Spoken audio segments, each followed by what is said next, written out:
എല്ലാവർക്കും YEZDI Roadkingൻ്റെ ഒരു review എപ്പിസോഡിലേക്ക് സ്വാഗതം.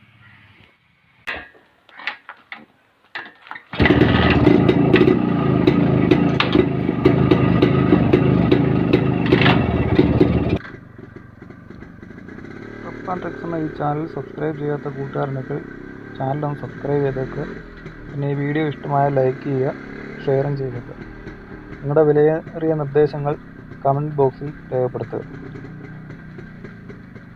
എല്ലാവർക്കും YEZDI Roadkingൻ്റെ ഒരു റിവ്യൂയിലോട്ട് സ്വാഗതം. ആദ്യമായി റോഡ്കിങ് നിരത്തിലിറങ്ങുന്നത് 1978-ലാണ്. 78-ൽ മൈസൂർ ബേസ് ആയിട്ടുള്ളൊരു കമ്പനി ഐഡിയൽ ജാവ എന്ന് പറയുന്ന മാനുഫാക്ചറിങ് കമ്പനിയുടെ കീഴിലാണ് വണ്ടി ആദ്യമായിട്ട് ഇറങ്ങുന്നത്. റോഡ്കിങ് 250cc വിഭാഗത്തിലുള്ളൊരു വണ്ടിയാണ്. അത് 2 സ്ട്രോക്ക് വണ്ടിയാണ്.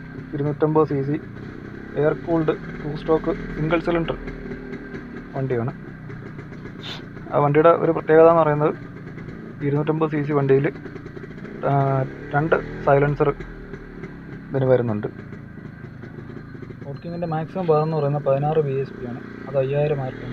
മാക്സിമം ടോർക്ക് എന്ന് പറയുന്നത് 2.43 kg, 4250 RPM പറയുന്നത്.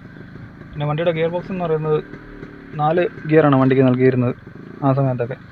മാക്സിമം സ്പീഡ് 120 km സ്പീഡ് വരെ കമ്പനി പറയുന്നുണ്ടായിരുന്നു. പിന്നെ അതിൻ്റെ ഫ്യൂവലിൻ്റെ കാര്യം പറയുകയാണെന്നുണ്ടെങ്കിൽ 16 ലിറ്ററിൻ്റെ ടാങ്കാണ്.